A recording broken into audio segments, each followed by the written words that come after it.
I have to tell you, it's a big challenge to actually limit these conversations to 15 minutes. Because these are conversations Lisa and I have over hours and days. And so we are doing our very best to distill down for you kind of the high level of all these topics, because we could spend a week on each of them at least. So now we're going to talk a little bit about your life experience and how valuable it is to be a resource to local church families. So this is going to be kind of a rooted in faith type conversation. If you're not a person of faith, please don't shy away from this conversation. There's room for you at this table. You're going to hear truth in this no matter what. Anyways, so we're going to talk about really how women are designed. And I touched on this at the beginning of the conversation. And I have to tell you just kind of my story with women, right? I'm a woman. Lisa's a woman. You're all women. I think most of you on the call are women.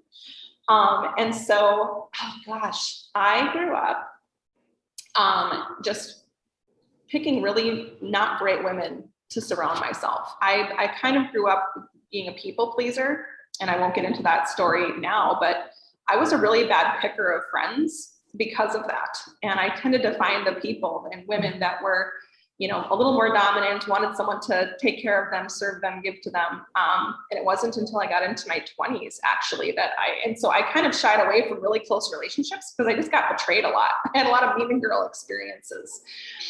And the irony of that is that women are my people. Women are actually my calling. My audience is women, my peer group is women. And over the years, God has healed every single relationship thing I've ever had. I have all healthy relationships with women now, every woman in my life. And I had spent about 8 years doing women's ministry. We did retreat ministry and did intensive weekends for transformation. And it was really incredible. And I loved that experience. And so here's what I know. I know women really well. I know myself really well, and I know other women and how we're wired. I know what our strengths are, and I know what our weaknesses are. And we've all experienced that in ourselves and also in relationships with other women. And so I want to talk about how God actually designed us. If you go back to the Genesis story, it talks about how, Adam and Eve were made in the image of God, and together they represent him as a perfect representation of God himself. And so we're image bearers of God. And what women bring, we were the crowning glory of creation. We were the final touch. We were the pièce de résistance. And it's so hard for us women because we can judge ourselves so harshly. We're so critical of ourselves, and we are very critical of each other, even if we just do it in our heads.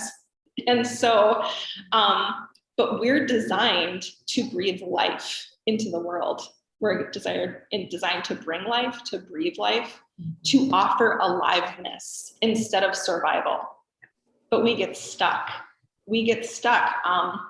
Because there is an enemy operating in this world, an enemy of God. And the Bible story talks about that as well. The serpent in the garden and the temptation and how Adam and Eve fell out of perfect relationship with God. And so God's been at work rescuing us ever since, and makes that rescue available to anyone who wants it through Christ. And so, oh my gosh, what happens is there's a deception that we have to fight every day. There's always a battle on the line for us women. Are we going to walk in the full manifestation of aliveness that God designed for us and offer that to the world around us? Or are we going to get stuck into survival mode? Are we going to get stuck in reacting and doubting ourselves and being exhausted and walking in shame? And so that is the battle every day. Do you want to talk a little bit more about this, Lisa? Oh man, this has been my life struggle. I know all of you are nodding your heads like, yeah. Whether it's been your life struggle or you've watched your sister walk through this, your mother, this is a pervasive issue. And I think for me, it's about how do I also breathe life into me so that I can do that for others. And so much of my life, I've lived with the scarcity mentality versus living in abundance, right? I think that's just what culture does. But when you look at little children, they ask all these questions. They're so curious about life, but something happens to us in our, teenage years, or maybe your parent was like, stop asking questions. I actually did that to my son. He would ask 10,000 questions a day. And I'm like, stop. I didn't mean that to hurt him. But what I sent a message to him that reinforced my own scarcity mentality. And so that is something that I battle with every day, and learning to live in abundance has been a big deal to me. Yeah. And I think too, that's such a perfect example of part of what we're offering at the Catalasa group. And it isn't just about the training we're talking to you about, it's jumping into our community. Yeah. We have Facebook groups. We have holistic supports that are available for no charge. We've got the Moxie Challenge. We've got a monthly Bible study, book study that we do with Pastor Wendy Cunningham, who's an incredible mothering leader, amazing woman. So if you are not coming to those, please come to those. You will come away full. We're creating community here, like we said, that is going to support you winning that battle every day of abundance versus scarcity.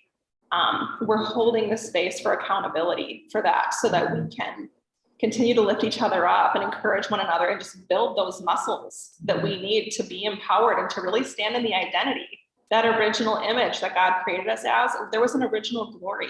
As Christians, we can often get stuck in the conversation about being, sinners.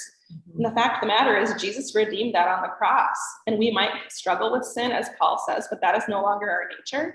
We have to learn to stand in our true identity, which is original glory of God, image bearers of God. And what is at stake is that we need to bring aliveness to this world that desperately needs it. And we need it first. And so we can't give away what we don't have, right, ladies? So this is the environment and the opportunity to learn to build the muscle of walking in abundance and being empowered as the Lord intended us to be. Well, and just tag teaming off of what Jen has said, your life experience matters. Once you have that solidified, you understand your identity. And I know a lot of women are already there. Then you start to turn and ask the question, like, I've had a lot of junk happen to me in my life. Like, does it matter? Is it for a purpose? And I found so frequently women saying, oh, I'm just glad I get to invest in my kids. My kids have a better future. What if there was actually more?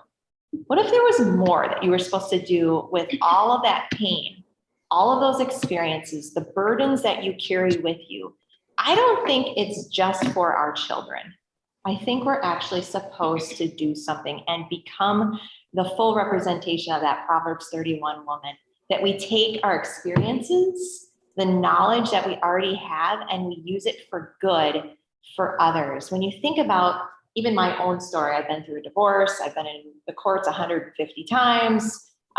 There's been a significant child abuse case that I've experienced. I had a grandparent litigation.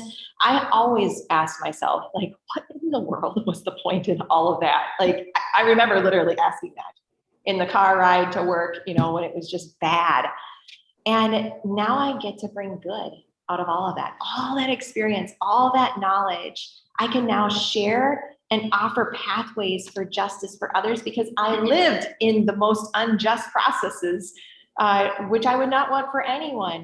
But now I can turn it around and offer it as a good thing to my community and breathe life into other women, into other families, into children, into the next generation. And so that's what you're being invited into. What is the storyline that you have walked with? Maybe it's a place of shame. It's been a difficult circumstance, or it's just been like, oh, this makes me so mad that this happened. Or maybe you just have a burden on your heart that has never been fully fulfilled. Your experience in life itself is enough to be equipped and trained to go and do good. The training itself will help launch you into that place where you can bring justice or implement good things for people. Yeah. Oh my gosh, Lisa, as you were talking, I just started thinking about, like, when I think back on my journey, I already told you my story with women, right? And how all of those painful things that happened to me, like, the Lord had a plan all along to use it for good.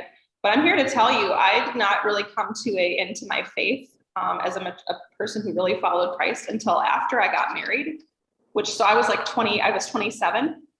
And so I lived a lot of years before 27 and made a lot of choices before 27. But I had this idea, once I accepted Jesus as my Lord and Savior, that somehow my life was going to be really easy and everything was going to be magical and perfect and wonderful. And I bet we can get some nods on the phone here. Like, I'm here to tell you, I had a honeymoon period with God. And after that, I went back into the valley. Okay. The valley of death, walking through it, being shaped and refined. And I'm like following God, and I'm praying about all my choices, and I'm walking through vocational, environments, and I've always been very vocationally wired.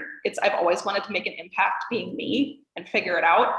And I'm here to tell you, I got hurt by equally Christians and non-Christians. I dealt with terrible leadership. I dealt with good leadership. I had to learn how to be a good leader or a poor leader, and which way was I going to go? And so lots of painful, devastating, traumatic things happened, sometimes for years on end, in every single area of my life. My marriage, my parenting, my business things, my ministries went through the cross. Okay, all of it got crucified. Anything I identified myself as, roles, titles, all of that got crucified over years of experiences. Okay, and so it wasn't easy. But what's incredible, and I would question, what is going on in my life? Lord, am I in your will? What's happening? Are you going to use all this? Are you going to be able to heal the hurts? Because I'm traumatized. And I don't even know if I recognize myself anymore. Is anyone like having those sorts of experiences where you're like, I don't know at the beginning from the end, and I don't know who to talk to about it. And even sometimes people who really love you don't know how to support you well. They try and they can't, or they make it worse and they make you feel more alone, right? And so, but what's really interesting is I'm starting to see this convergence, years later, of like, God is showing me that every good thing, every hard thing, every terrible thing, every traumatic thing, he is knitting together for good. Mm-hmm. He is showing me what it was all for. Yeah. And I'm using it. It's incredible. It's incredible. And he can heal all of that. And he can bring redemption and restoration in every area of your life. And he can give you double for your trouble. And he's doing it in my life. He's doing it in Lisa's life. And we're just scratching the surface. We're just starting, and it's incredible. Yeah, we did a pilot training a couple of weeks ago with a small group of women just to make sure like we were, fleshing out all the concepts well. And it was fun to listen to these women talk about the same thing. They saw this convergence of all of the bad that has happened and all the questions that they've asked. It was coming into an alignment with this training of now I have a rationale of why it happened and how I can move forward to do good. Each of them had a very unique circumstance, and their callings were distinctly unique as well. But it was just beautiful to watch that they were having the same self-revelations that we were having. And so I can't say enough good things about the training itself, but it does all of that for you so that you can promote the good. Mm-hmm. Should we talk about Esther? We have 1 minute. We're on time, you guys. This is amazing. We are doing so well. I thought we would be. Holy Spirit. Right? Right? So Esther, if you have a burden, just like Esther did, it says in Esther 4, I think this is Mordecai saying this, for if you remain silent at this time with the burden that you see, relief and deliverance for the Jews will arise from another place.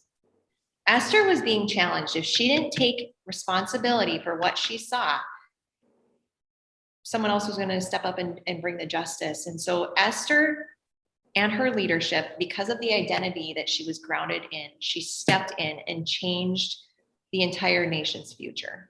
She saw the injustice that broke not only her heart, but she knew it broke God's.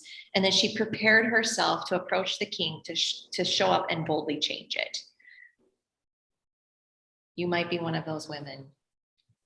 And I'm thinking, since you're on this call, you are totally that woman.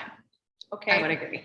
So if you can trust the Lord enough, like Esther did, when everything was on the line, like, how much more is he going to do through you? Yeah. You are the only you that exists. I think there's a Dr. Seuss, you are the only you. I can't remember. It's like a tongue twister, but like, women, ladies, you have a high calling on your life.